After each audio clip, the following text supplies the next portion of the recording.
Hello children, this is Praveen Khan Shukla from Christchurch Convent Higher Secondary School, Gadawara, and I am here with my subject Business Studies, 12th Commerce, and I welcome you in our digital classes.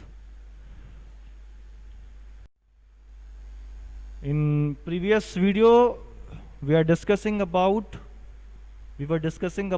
first unit, that is management, nature and its significance. In this video, we continue with that unit first, and we have discussed up to salient features of management, and today we will continue with the next topic, that is scope of management. Okay, means actual where management works. Okay, or these can be the sub department of management. Okay, means in any organization or in any enterprise you can find these main departments which work for the predetermined goal or objective which are set or which are designed by the administration. Okay, so just have a look of first, that is production management. Okay, actually it refers to production planning and its controlling. The main objective of production planning is to produce right goods. Right goods means which will be sold and at the right cost. Right cost means when there is a demand. Right cost means that can meet the competition and consumer can afford it. And at the right time means when it is a demand. Okay, it also focuses is to design the product, purchase, storage of material, and there are some other activities which are performed inside the factory location. Okay, another one is marketing management. Okay, it refers the estimation of needs of consumer, means what a consumer wants. Okay, and to produce a good goods or services which can satisfy the need of consumer. Okay, some other activities are also there, and these are marketing research, planning of wanted goods, fixing the price, selection of the channel of distribution, and hiring promotional agencies for the advertisements. The third one, that is financial management. Financial management refers to the activity where the capital arrangements are done. Means how much capital we require for the enterprises, how can we raise them, and how can we raise them from different resources like share and debentures. Okay, let's have a look of some other functions like estimation of required fund. Means I told you before, the arrangement of capital means how much fund we require, from where we can find the funds, means finding the source of the fund, raising the funds at the right time, and after raising they see that the proper use of funds is done or not. Okay, to manage earnings and dividend policy. Okay, so this is all about the financial management. The next one, that is personal management. It is also called human resource management.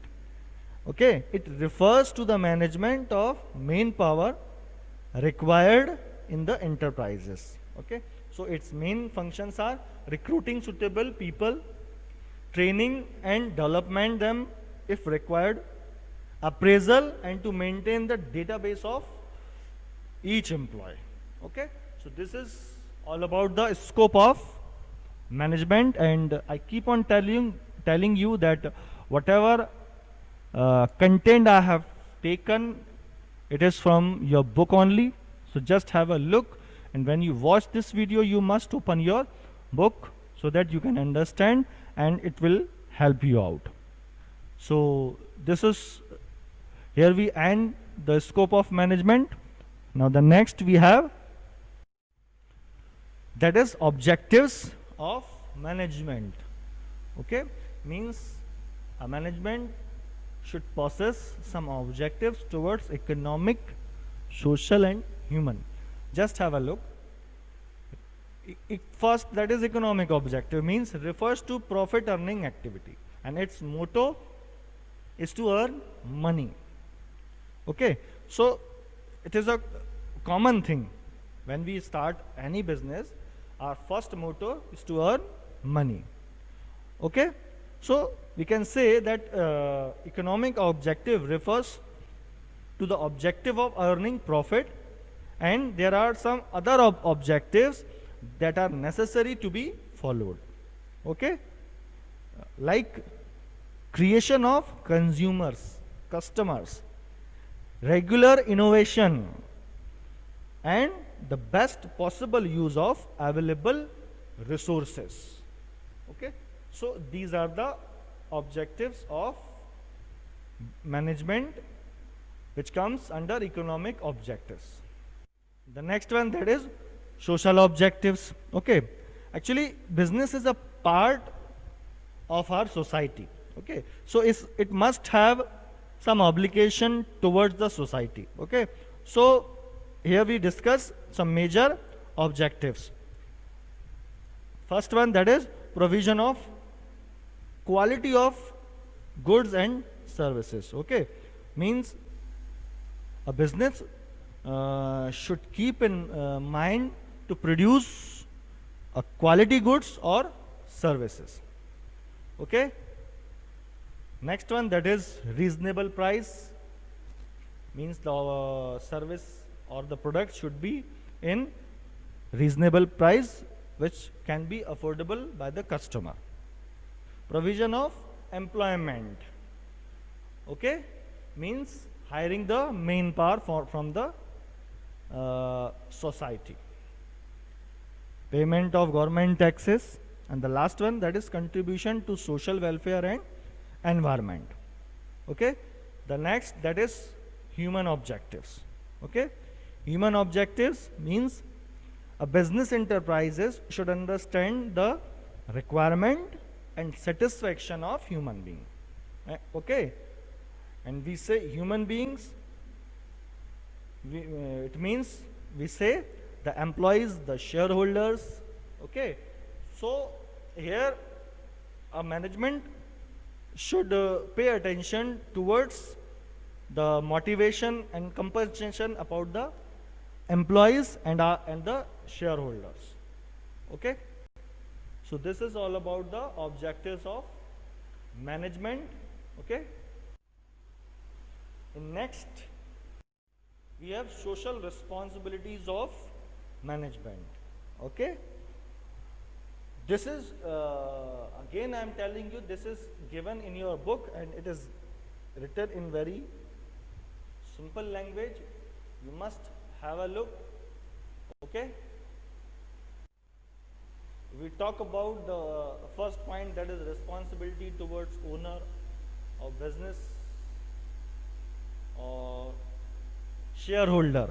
Okay, so management is responsible for the owners and the shareholders, means whatever planning and decisions are made by the administration, and for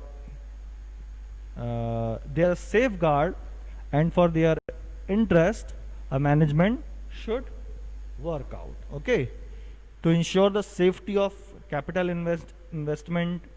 Okay, means they should provide a equal opportunity to all the shareholders.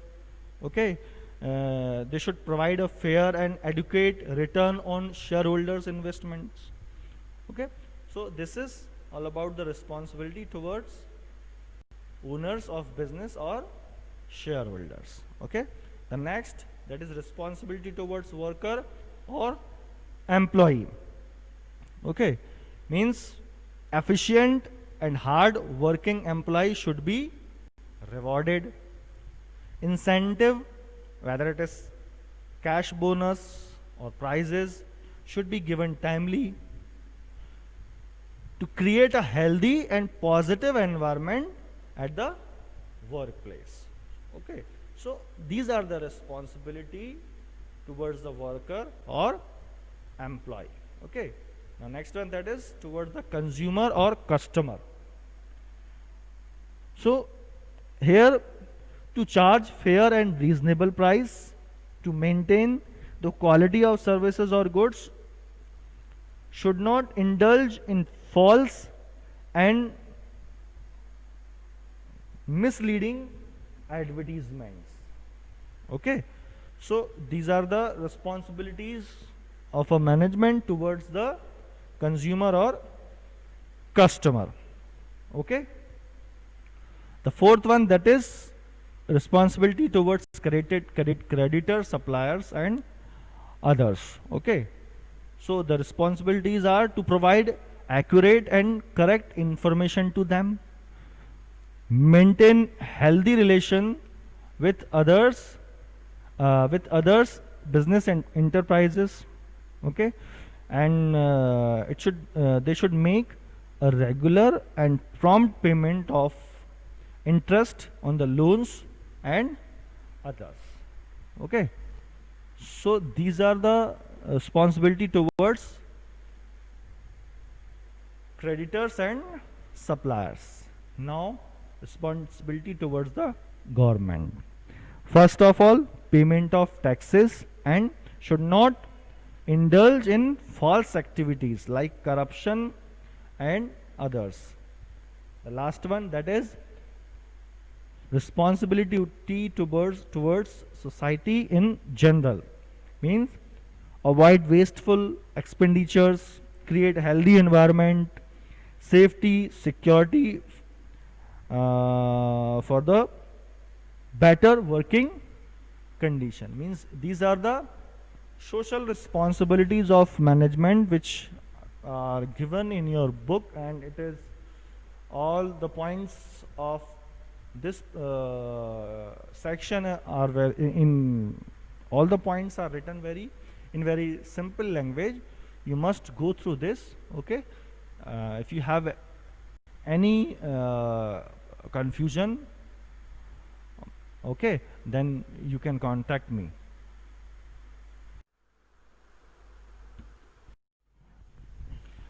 The next point, that is importance or need of management.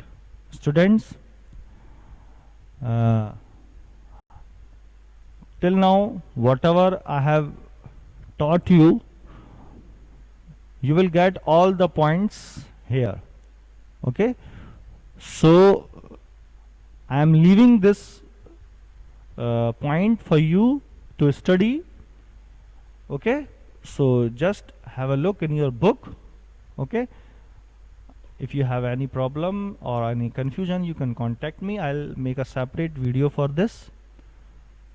So let's have the next point for our discussion.